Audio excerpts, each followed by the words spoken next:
صل على سيدنا ومولانا محمد وعلى سيدنا علي وسيدتنا فاطمة وسيدتنا زينب وسيدنا حسن وسيدنا حسين وعلى آله وصحبه وبارك وسلم.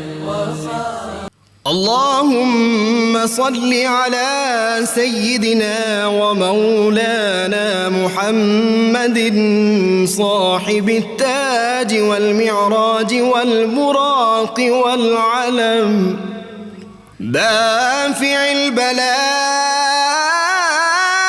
والوباء والقحط والمرض والألم اسمه مكتوب مرفوع مشفوع منقوش في اللوح والقلم سيد العرب والعجم اسمه مقدس معطر مطهر منور في البيت والحرم شمس الضحى بدر الدجى صدر العلا نور الهدى كهف الورى مصباح الظلم جميل الشيم شفيع الأمم صاحب الجود والكرم والله عاصمه وجبريل خادمه والبراك مركبه والمعراج سفره وفوق سدرة المنتهى مقامه وقاب قوسين مطلوبه والمطلوب مقصوده والمقصود موجود سيد المرسلين خاتم النبيين شفيع المذنبين أنيس الغريبين رحمة للعالمين راحة العاشقين مراد المشتاقين شمس العارفين سراج السالخين مصباح المقربين محب الفقراء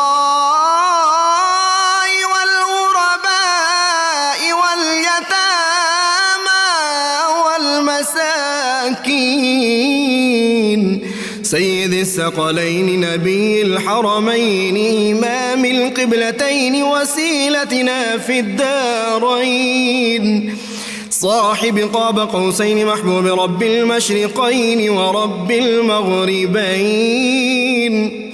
جد الحسن والحسين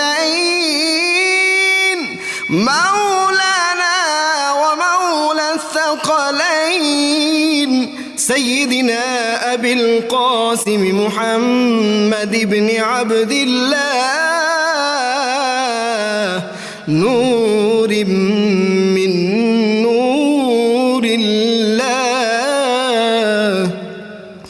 يا أيها المشتاقون بنور جماله بلغ العلا بكماله كشف الدجى بجماله حصنت جميع خصاله صلوا عليه وآله وأصحابه وسلموا تسليما على سيدنا ومولانا محمد وعلى سيدنا علي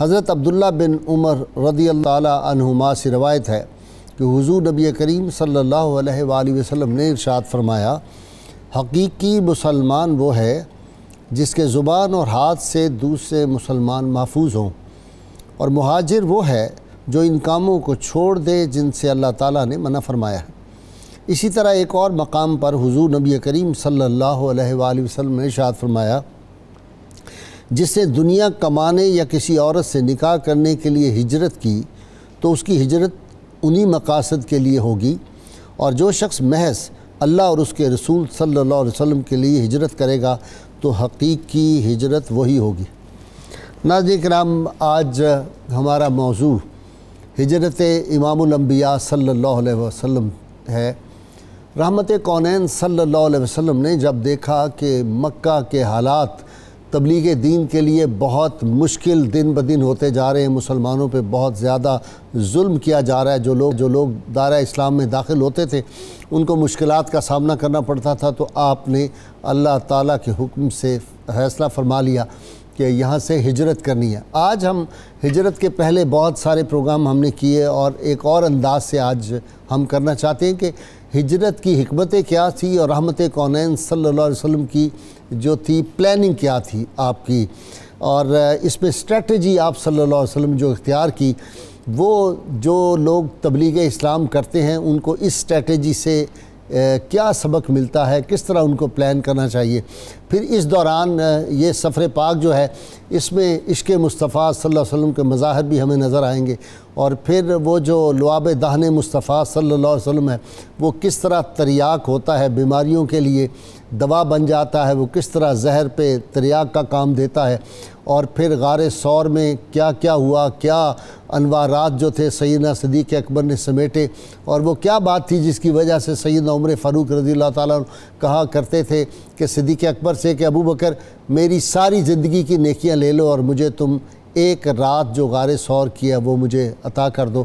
تو یہ سارے معاملات، اور پھر رحمت کونین صلی اللہ علیہ وسلم جب مدینہ منورہ میں وادی قباء میں پہنچتے ہیں، اور مدینہ منورہ میں وہاں آپ صلی اللہ علیہ وسلم کے ننہال جو تھے بنو نجار، وہ جو خوش بخت اور بلند بخت وہ جو بچیاں تھیں، انہوں نے کون سے نعت رسول صلی اللہ علیہ وسلم پڑھی تھی جو آج 14 صدیوں میں وہ نعت اتنی رحمت کونین صلی اللہ علیہ وسلم کو پسند تھی کہ جنگ بدر سے واپسی پر بھی آپ صلی اللہ علیہ وسلم کے سامنے وہی اشعار پڑھے گئے، جنگ خیبر سے واپسی پر وہی اشعار پڑھے گئے، فتح مکہ مکرمہ جب فتح مکہ ہوئی اس وقت وہی اشعار پڑھے گئے، تبوک سے واپسی پر وہی اشعار پڑھے گئے، اور پھر رحمت کونین صلی اللہ علیہ وسلم ایک جنگ میں تھے تو ایک صحابیہ نے دعا مانگی تھی کہ آپ صلی اللہ علیہ وسلم واپس آئیں گے تو میں دف کے ساتھ آپ کے سامنے یہ جو اشعار ہے پڑھوں گی، یہ منت مانی تھی انہیں۔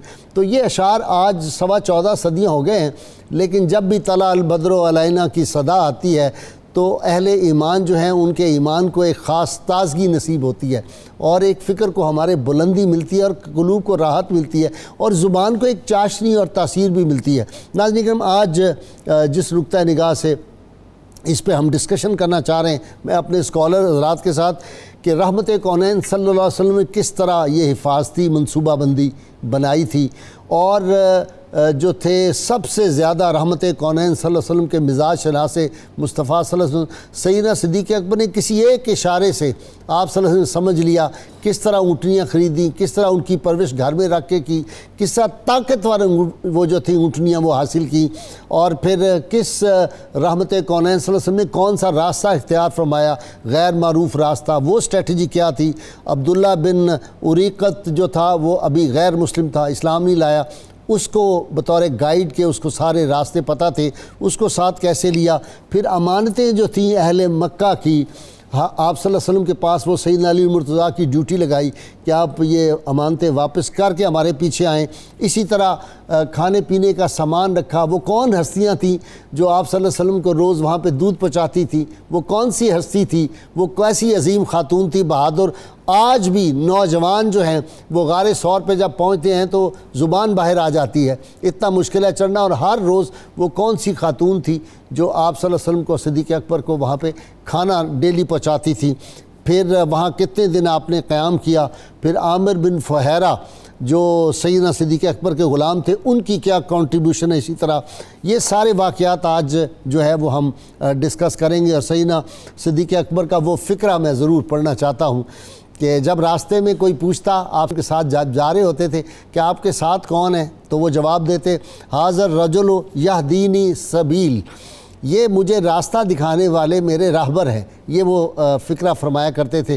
تو یہ ساری باتیں آج ڈسکس ہم کریں گے۔ اللہم صلی علی سیدنا و مولانا محمد وعلی سیدنا علی و سیدتنا فاطمہ و سیدتنا زینب و سیدنا حسن و سیدنا حسین وعلى آله وصحبه وبارك وسلم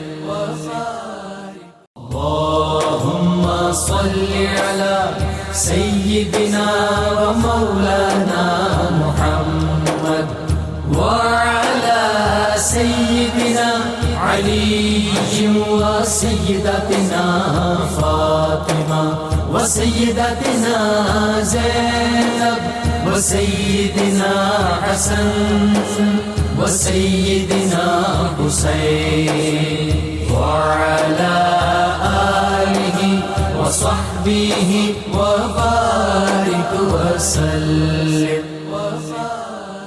جی ڈاکٹر طاہر امین تنولی، آج یہ آپ کا سبجیکٹ ہے، اسٹریٹجی دیکھیں حضور صلی اللہ علیہ وسلم کی۔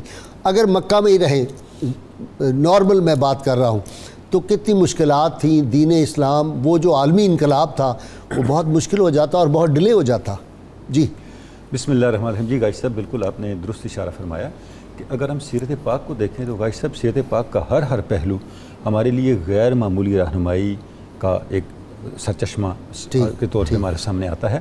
بڑی امپورٹنٹ بات غازی صاحب یہ ہے، ایک جہان ہے۔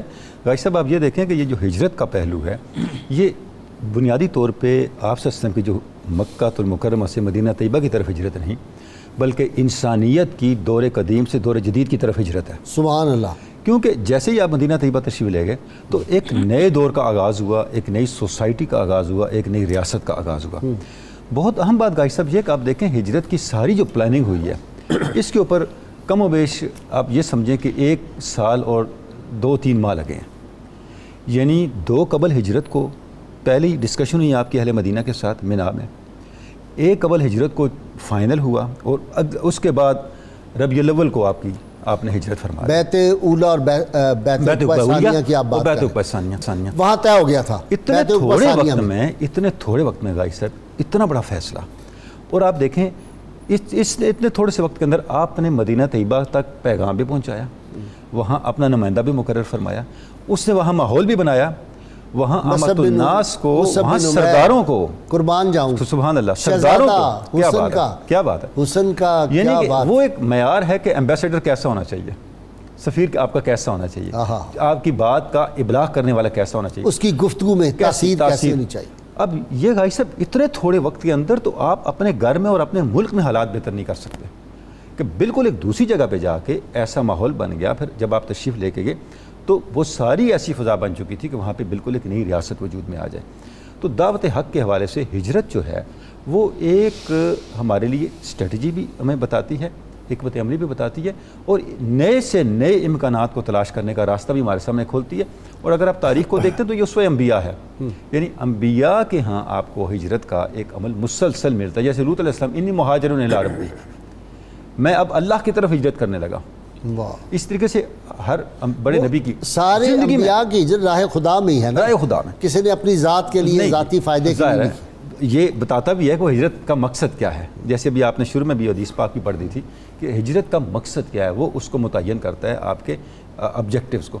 تو کفار کی ساری سازشیں اور آپ وسلم کا تشریف لے جانا، اگر آپ اس ساری اسٹریٹجی کو ایک جملے میں بیان کریں تو غازی صاحب میں یہ عرض کرنا چاہوں گا کہ تقدیر الہی اور تدبیر نبوی ساتھ ساتھ چلتے ہوئے نظر آتے ہیں۔ واہ واہ واہ، یعنی اللہ کی طرف سے رہنمائی، اور آپ صلی اللہ علیہ وسلم آپ دیکھیں کہ کس طرح کے معجزات پیش آ رہے ہیں، ایک سے ایک بڑھ کے معجزہ، اور عبداللہ ابن ریکت بھی ساتھ ہے جو راستہ دکھا رہا ہے. یعنی کیسی ایک جامعیت ہے اس سفر کی. ویسے اس کو بھی اپریشیٹ کریں عبداللہ بن اریکت کو کہ وہ ابھی مسلمان نہیں ہوئے اور اس کے باوجود اس پہ کانفیڈنس. یہ رسول اللہ صلی اللہ علیہ وسلم کی سلیکشن دیکھیں, ایسا بندہ ڈھونڈا ہے جو کسی کو بتائے گا نہیں راز. بھائی صاحب یہی میں عرض کر رہا ہوں کہ ورنہ نگاہ نبوت جہاں تک دیکھ رہی ہے ایک راہ دکھانے والے رہنما کی ضرورت ہی کیا ہے. آپ ام محبت کا گھر دیکھیں, غار ثور کے معاملات دیکھیں, وہ ایدہ بجنود لم تروا, قرآن مجید ہے. ہم نے اپنے رسول کی مدد ان لشکروں سے کی جن کو تم نہیں دیکھ سکتے. واہ واہ واہ, پھر کیوں رہنما ساتھ رکھا, واہ. راستہ دکھانے والا کیوں ساتھ رکھا. واہ واہ واہ. یعنی یہ ہمارے لیے درس ہے کہ اس کو جامعیت کہتے ہیں کہ آپ ہر حوالے سے اپنے تمام اہتمامات کرتے ہوئے رائے حق پہ نکلیں گے. یہ جو آیت آپ نے پڑھی ہے نا, مجھے تو وہ واقعہ اس کی تائید مل گئی, کمال ہو گیا. شیخ اکبر محی الدین ابن عربی رحمۃ اللہ علیہ نے لکھا ہے کہ جب وہ کفار مکہ عین غار کے اوپر پہنچ گئے تو اتنا تھا کہ سیدنا صدیق اکبر کو خوف اپنے لیے نہیں رسول اللہ صلی اللہ علیہ وسلم کے لیے آیا نا کہ بھئی کیا ہوگا اگر یہ کامیاب ہو گئے. تو کہتے ہیں کہ جب وہ واپس چلے گئے تو سیدنا صدیق اکبر نے کہا یا رسول اللہ اگر یہ دیکھ لیتے تو پھر ہمارا کیا ہوتا. تو آپ نے اشارہ کیا پہاڑ کے وہ غار کے ایک طرف, تو کہتے ہیں غار کھل گیا, دیکھا تو جیسے ایک دریا بہہ رہا ہے اور اس میں کشتی موجود ہے. یہ شیخ اکبر نے لکھا. ایسا قرآن مجید کی ہے وَأَنزَلَ اللَّهُ سَكِينَتَهُ عَلَيْهِ, یعنی جب قرآن اس سورۃ توبہ جس وقت صدیق اکبر نے فرمایا کہ وہ تو آگے, تو آپ نے فرمایا لا تحزن ان اللہ معنا. اب ترتیب دیکھیں غازی صاحب, بڑی امپورٹنٹ بات ہے ترتیب. اللہ رب العزت نے جو اپنا کلام اتارا اس میں جن الفاظ کو رکھا, جس ترتیب کو رکھا, وہ خالی حکمت نہیں ہے. 3 باتیں سایہ مبارکہ میں بیان ہوئیں.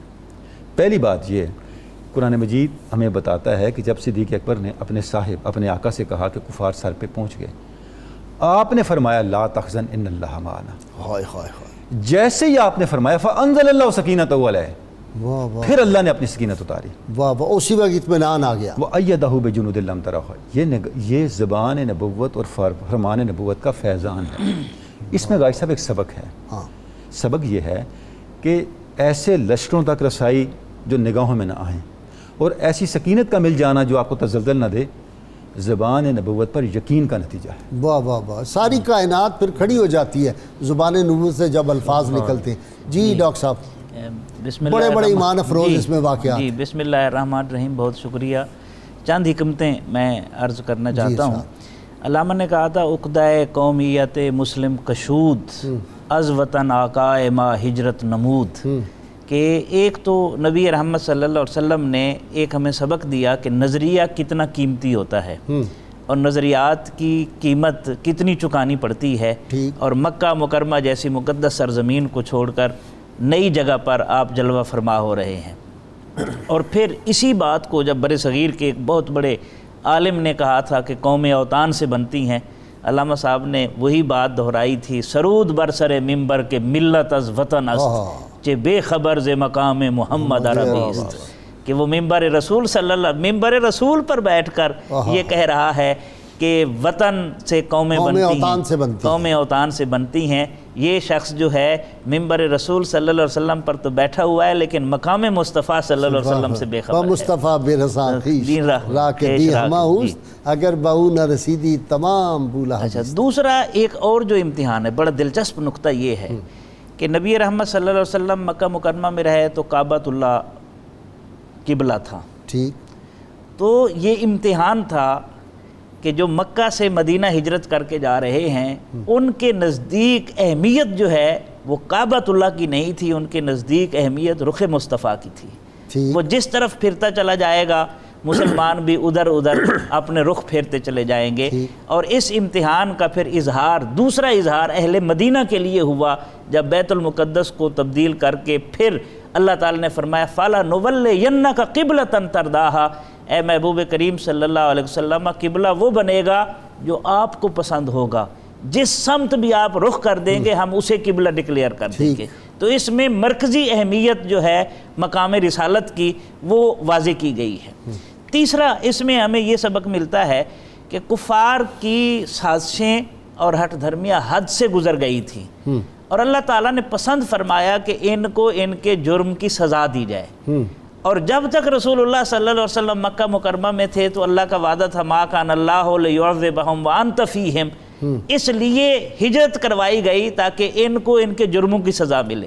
اور آپ دیکھیں جو لوگ اس مجلس میں دار و ندوہ میں شریک تھے، اس میں سے سوائے 3 لوگوں کے سارے بدر کے غزوہ میں قتل کر دیے، سارے جہنم رسید ہوئے۔ اس سے ہم اندازہ لگا سکتے ہیں کہ یہ کیا تھا۔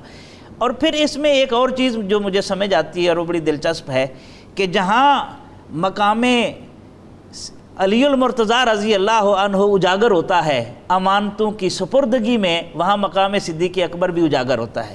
اور علامہ اقبال نے اور یقین سیدنا علی المرتضیٰ کا یقین پوچھا نا لوگوں نے کہ آپ کو تو بہت خطرہ اس دن تھا، انہوں نے کہا جیسی نیند اس دن آئی ہے سکون کی کبھی نہیں آئی، ویسی کبھی نہیں آئی۔ انہوں نے کہا اس کی وجہ کیا ہے، وہ تو باہر کھڑے تھے تلواریں لے کے، انہوں نے کہا آپ صلی اللہ علیہ وسلم نے فرمایا تھا کہ ان کی امانتیں سپرد کر کے تم مدینہ شی میرے پاس پہنچ جانا، جب سرکار نے فرما دیا کہ تم پہنچ جانا مدینہ تو وہ مجھے کیسے یہ سبق پھر علامہ اقبال نے دیکھیں اپنے کلام میں انہوں نے دونوں کا تذکرہ کیا ہے۔ مثلاً ذرہ عشق نبی از حق طلب، سوز صدیق و علی از حق طلب، یہ صدیق اور علی کا جو سوز ہے یہ ملے تو ایمان مکمل ہوتا ہے نا۔ پھر ایک اور جگہ پر کہا جگر سے وہی تیر پھر پار کر، تمنا کو سینوں میں بیدار کر، تڑپنے پھڑکنے کی توفیق دے، دل مرتضیٰ سوز صدیق دے۔ یہ دونوں ساتھ ساتھ چل رہے ہیں۔ تو ایک طرف ان کی عظمتوں کا اظہار ہو رہا ہے کہ موت کے بستر کے اوپر لیٹے ہوئے ہیں،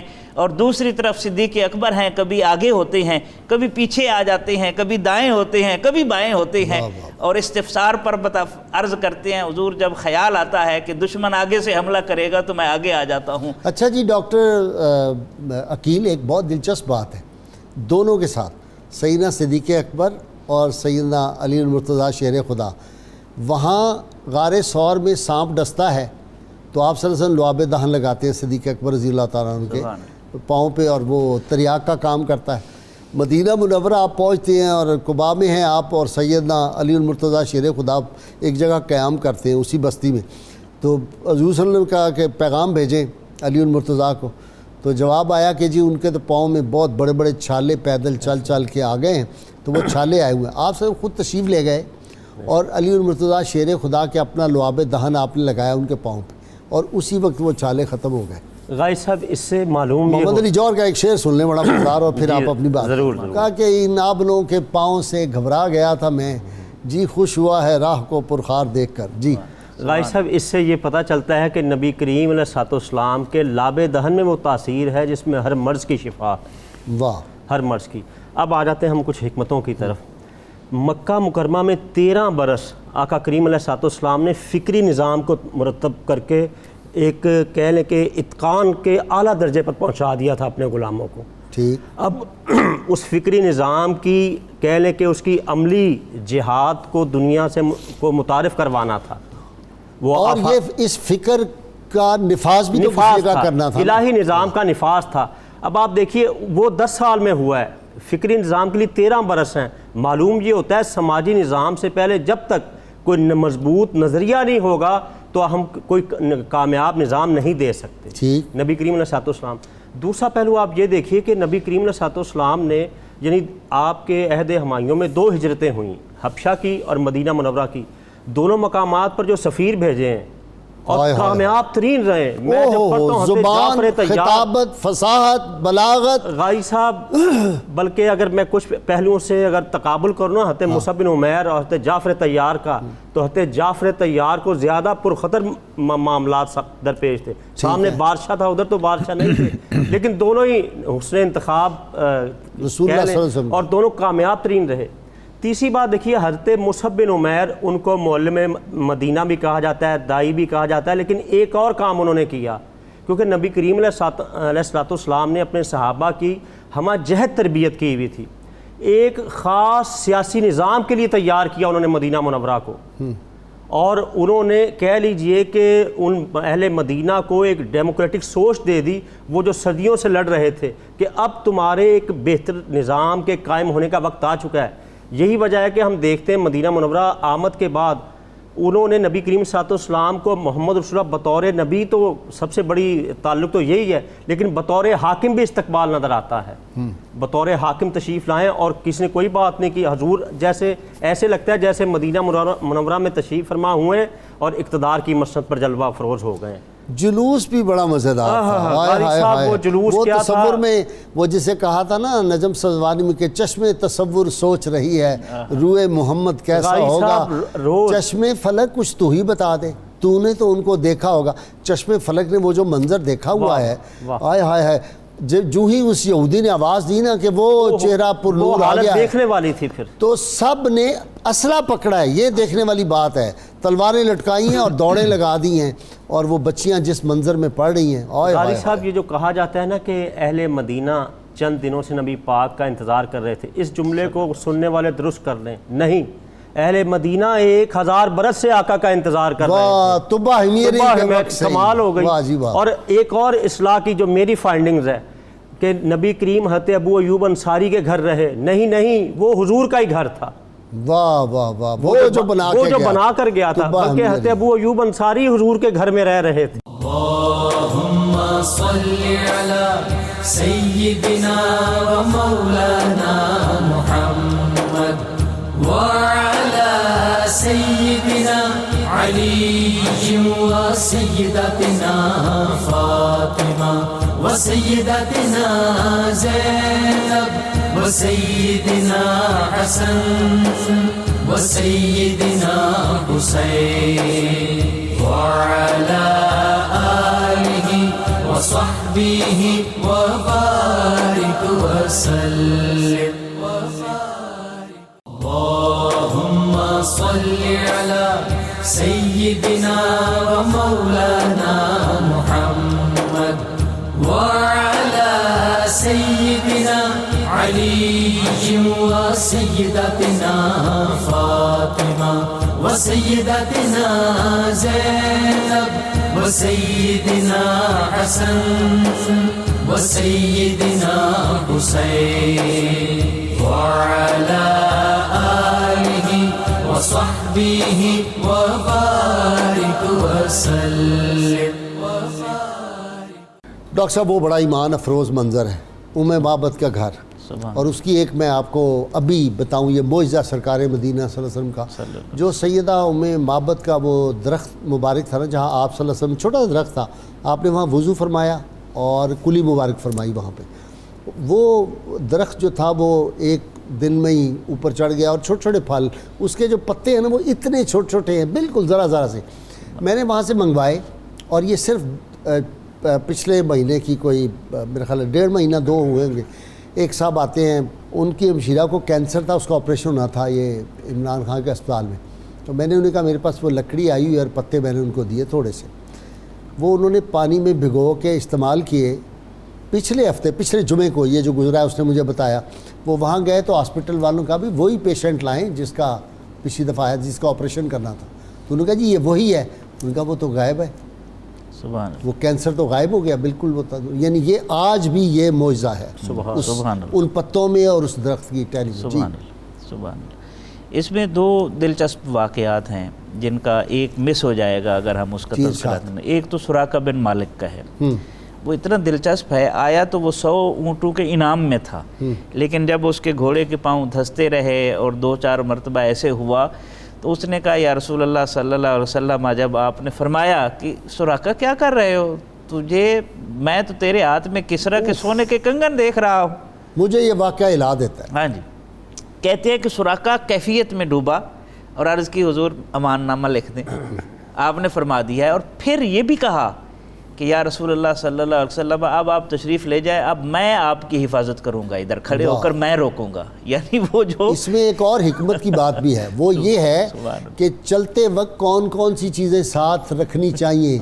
ساری خوراک بھی رکھی ہوئی تھی اور لکھنے کا سامان بھی تھا جو امان نامہ لکھ کے دیا. یہ دیکھیے کیسی بات ہے. اور عامر بن فہرہ سے لکھوایا امان نامہ. سبحان اللہ. ہائے ہائے ہائے. تو یہ حضرت سراقہ بن مالک، پھر اللہ نے ان کو عزت دی. فاروق اعظم رضی اللہ عنہ کی آنکھوں سے آنسو رواں ہیں، اور کسرا کے سونے کے کنگن جو ہے وہ پہنا رہے ہیں. اور ایک اور دلچسپ بات اس میں یہ ہے، پہلے پیغام بھیجا. ہاں جی، کہ بلا کے لاؤ سراقہ کو، وہ کانپ رہے ہیں، ڈر رہے ہیں جلال فاروقی سے کہ کیا ہوگا. جب آئے تو دیکھا فاروق اعظم جو ہے ان کی آنکھوں میں نم ہے اور وہ کہتے ہیں کہ اپنا ہاتھ آگے کرو. سرکار نے فرمایا تھا میں تمہارے ہاتھوں میں کنگن دیکھ رہا ہوں کسرا کے، آج یہ کسرا کے کنگن آ گئے اور یہ تم اپنے ہاتھوں میں. اور پھر اس پر بس نہیں، دیکھیں شریعت کیا ہے. ہم اکثر ذکر کرتے ہیں کہ الاسلام یدور حول المصطفیٰ صلی اللہ علیہ وسلم. اسلام حضور علیہ السلام کے وجود کا طواف کرتا ہے. جو آپ فرما دیں وہ شریعت ہے. سونا مرد پر حرام ہے، لیکن حضرت سراقہ سونے کے کنگن پہن کر مدینے کے بازار میں گھومتے اور کوئی انگلی نہیں اٹھاتا، اس لیے کہ مصطفیٰ کریم صلی اللہ علیہ وسلم نے فرمایا. دوسرا واقعہ حضرت ام معبد کا. رسالت مآب صلی اللہ علیہ وسلم جب جلوہ فرما ہوتے ہیں اور پوچھتے ہیں کچھ ہے کھانے پینے کے لیے، تو وہ کہتی ہیں قحط ہے اے آنے والے مبارک مسافر، قحط ہے، کچھ موجود نہیں ہے کہ آپ کی خدمت میں پیش کیا جا سکے. ورنہ حضرت ام معبد کا جو خیمہ تھا وہ راستے میں تھا اور آنے جانے والوں کی خدمت ان کا معمول تھا. بڑی سخی خاتون، بڑی سخی تھی اور سخاوت تھی. تو حضور علیہ السلام نے فرمایا یہ جو کونے میں بکری کھڑی ہے اس کا دودھ نہیں مل سکتا. تو وہ کہنے لگی یار اے آنے والے مبارک مسافر، یہ تو کمزور ہے، رہ گئی ہے، اس لیے ریوڑ چلا گیا ہے. تو پھر آپ صلی اللہ علیہ وسلم نے اجازت لی، اس کو پاس بلایا، پھر 3 مرتبہ دودھ دوہا گیا اور وہ بھر گیا گھر. اور دلچسپ بات یہ ہے جب شوہر نے آ کر پوچھا نا، دودھ دیکھا، رونق دیکھی، تو پوچھا خیر ہے ام معبد؟ دیکھا آج کچھ ہمارے کاشانے میں اس خیمے میں نور سا لگتا ہے، رونق سی لگ رہی، کیا بات ہے، اور خوشبو آ رہی ہے، خوشبو آ رہی ہے. سبحان اللہ.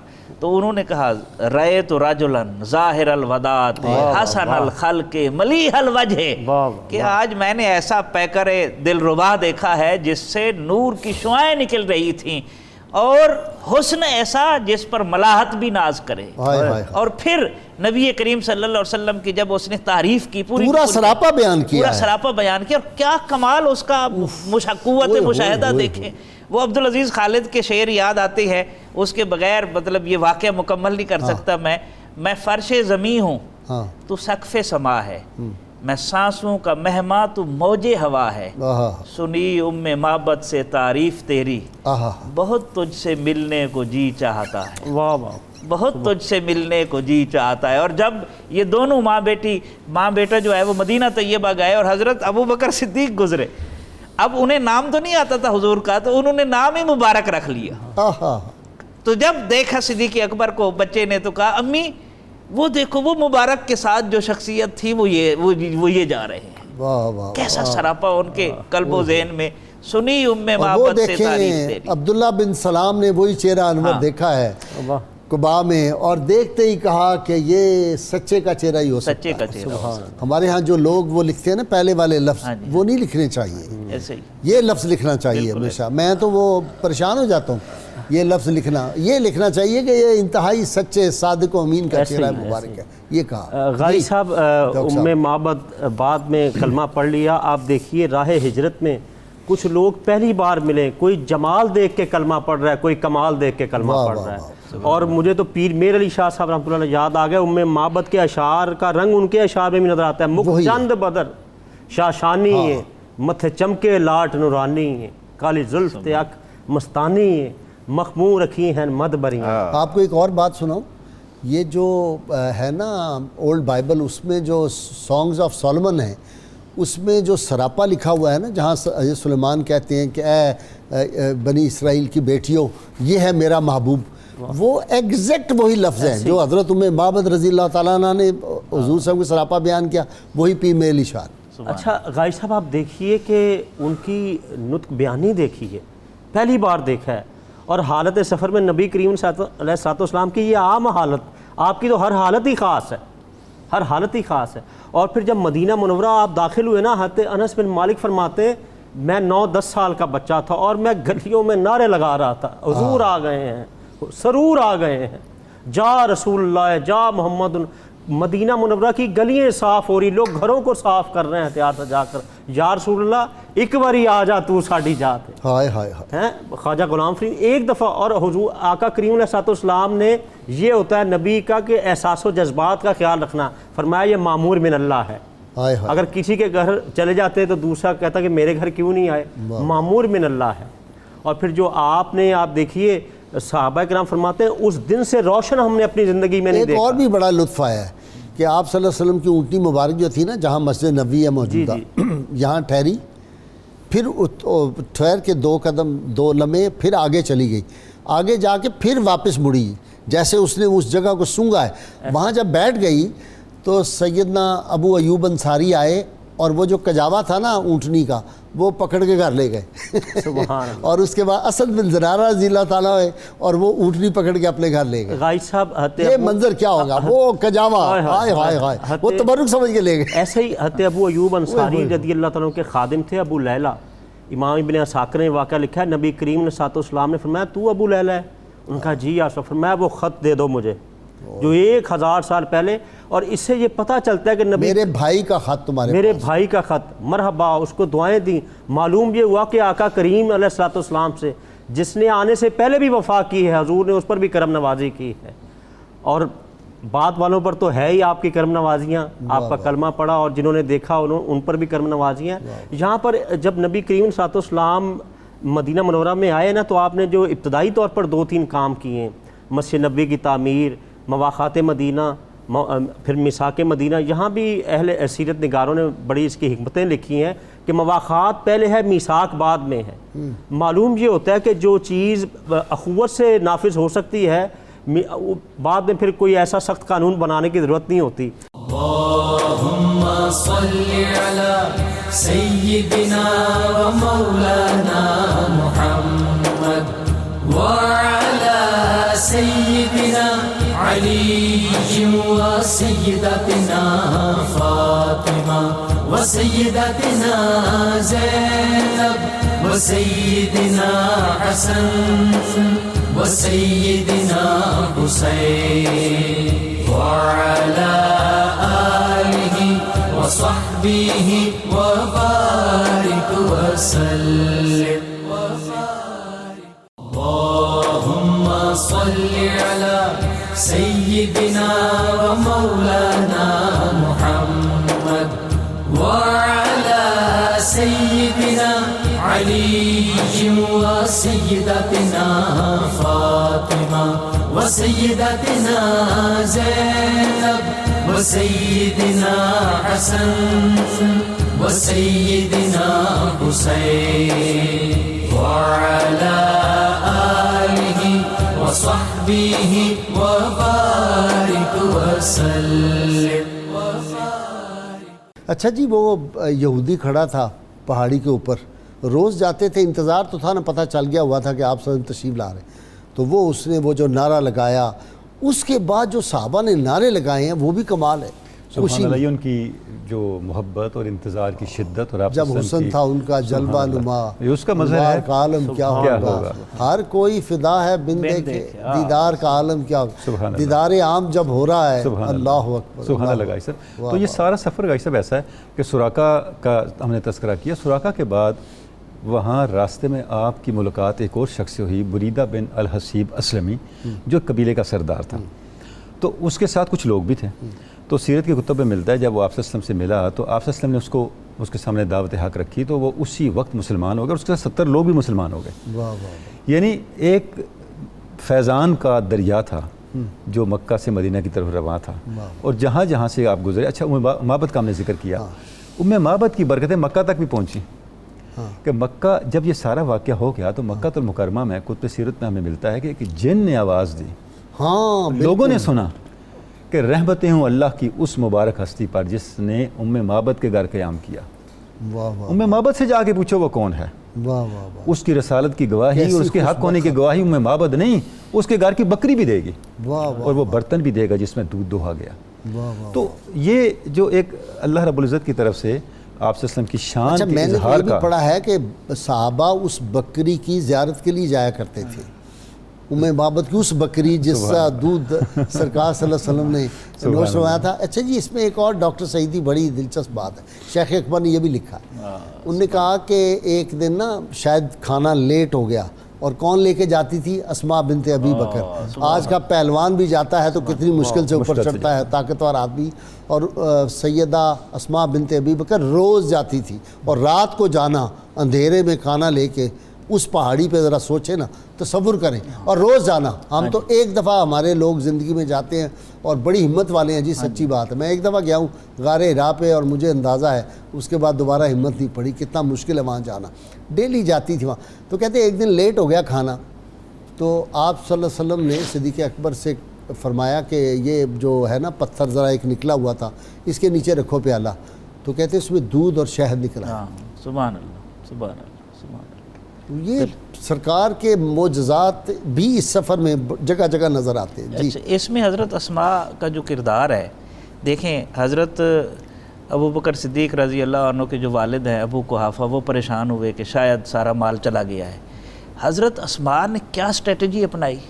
پتھر کپڑے میں رکھا، رکھنے کے بعد اس کو اس جگہ رکھا جہاں پیسے رکھے جاتے تھے، پھر ان کا ہاتھ لگوایا، ہاتھ لگوانے کے بعد تسلی دی، اور پھر وہ مطمئن ہوئے. آپ اندازہ لگائیں 5000 دینار لے کے گئے ہیں. 7,000 5 بھی ہے، 5 بھی ہے، 7 بھی ہے. تو اس سے آپ اندازہ لگائیں کہ وہ گھر کے معاملات بھی سنبھال رہی ہیں، اور ضرورت کے وقت اپنا دوپٹہ پھاڑ کے جو ہے وہ سامان ہجرت باندھ رہی ہیں، پھر ادھر جا کے ذات النطاقین، اور وہاں جا کے ڈیوٹی دے رہی ہیں. پورے کا پورا صدیقی جو خاندان ہے وہ اس خدمت کے لیے وقف ہے. اور پھر ایک اور پہلو، نبی کریم صلی اللہ علیہ وسلم نے جو دعا مانگی تھی، رب اخرجنی مخرج صدق وادخلنی مدخل صدق، یعنی جو آپ صدق کی بات کہہ رہے تھے عبداللہ ابن سلام کے حوالے سے، یہ تو وہ ذات ہے کہ صدق جن کے ہر حال میں ساتھ ہے نا، صدق جن پر ناز کرتا ہے، اور صدق کی نسبت رسول اللہ صلی اللہ علیہ وسلم سے ہو گئی.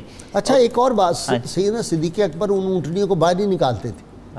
اندازہ ہو گیا تھا حضور صلی اللہ علیہ وسلم نے ہجرت فرمانی ہے، اور ان کو گھر میں رکھا، ان کو بیسٹ ڈائٹ دی، وہ بہت طاقتور ہو گئیں. آپ صلی اللہ علیہ وسلم فرمایا کہ صدیق اکبر اس کے پیسے لو مجھ سے. آپ نے بار بار اصرار کیا، آج جوڑ دیا کہ نہیں سرکار آپ کی مہربانی. اور پھر وہ اونٹنی جب مدینہ طیبہ پہنچی، ایک اور پہلو، یہ قصبہ ہے نا. ہاں جی قصبہ ہے. جب نبی کریم صلی اللہ علیہ وسلم نے فرمایا ناقتی مامورۃ من اللہ، یعنی نبی کا علم تو نبی کا علم ہے نا، پھر سید الانبیاء کا علم. سبحان اللہ. علامہ نے ایسے تو نہیں کہا تھا کہ لوح بھی تو، قلم بھی تو، تیرا وجود الکتاب، گنبد آب گینا رنگ تیرے محیط میں حباب. یہ آسمان جو صاحبان تنا ہوا ہے، یہ اپنی تمام تر وسعتوں کے باوجود آپ کے علم کے سمندر میں ایسے محسوس ہوتا ہے جیسے پانی کے سمندر میں پانی کا بلبلا ہو. تو اس سے اندازہ ہو سکتا ہے وہ اونٹنی جس کو وجود نبوی صلی اللہ علیہ وسلم کا لمس نصیب ہوا ہے، اسے بھی پتہ ہے سرزمین جو یثرب ہے، بیماریوں کی جگہ ہے، بخار ہوتا ہے، وہ سرزمین جو قدم مصطفیٰ صلی اللہ علیہ وسلم کا بوسہ لیا اور مدینہ منورہ بن گئی روشن اور دارالشفا بن گئی. بالکل مدینہ شہر شفا ہے آج بھی. دارو شفا، وہاں کی خاک پاک اپنے چہرے پہ لگا لو، بیمار لگا لے، اس کو جو ہے وہ شفا مل جاتی. میں تو پچھلے اللہ کی توفیق سے 20 برس سے مدینہ منورہ کے وہ جو پیالہ مرا ہوا ہے خاک پاک، اسی میں پانی پیتا ہوں. سبحان اللہ. میں کسی اور چیز میں پانی نہیں پیتا. سبحان اللہ. اور پھر اس میں ایک اور پہلو جو ہم سے مس ہو رہا ہے، وہ مدینہ کی بچیوں نے جو شعر کہے، ان اشعار کی معنویت تو دیکھیں. واجب شکر علینا ما دعا للہ دائی، کہ شکر زندگی کی آخری سانسوں تک باقی رہے گا. جب تک رب کی بارگاہ میں دعا کے لیے ہاتھ اٹھتے رہیں گے، ہم جب تک یہ سورج چمکتا رہے گا، ہم اس وقت تک جو ہے اس مبارک وجود کی تشریف آوری کا شکر ادا کرتے ہیں. کتاب الشفا سے جی نسخہ ہے کمر درد کا روحانی علاج. اگر کسی شخص کی کمر میں درد ہو تو دوسرا شخص باوضو ہو کر درد والی جگہ پر 7 مرتبہ اللہ تعالیٰ کا اسم مبارک یا اللہ اپنی انگلی سے لکھے اور یہ عمل 7 مرتبہ کرے تو انشاءاللہ تعالیٰ درد جو ہے وہ ختم ہو جائے گا. شرط یہ ہے بالآخر کم از کم 11 مرتبہ کوئی بھی درود پاک آتا ہو ضرور پڑھیں. سیدنا علی المرتضیٰ شیر خدا فاتح خیبر ارشاد فرماتے ہیں، سخاوت اور حسن خلق کو لازمی پکڑو کیونکہ یہ رزق بڑھاتے اور محبت پیدا کرتے ہیں. اللہم صلی علی سیدنا و مولانا محمد وعلی سیدنا علی و سیدتنا فاطمہ وسيدتنا زينب وسيدنا حسن وسيدنا حسين وعلى آله وصحبه وبارك وسلم.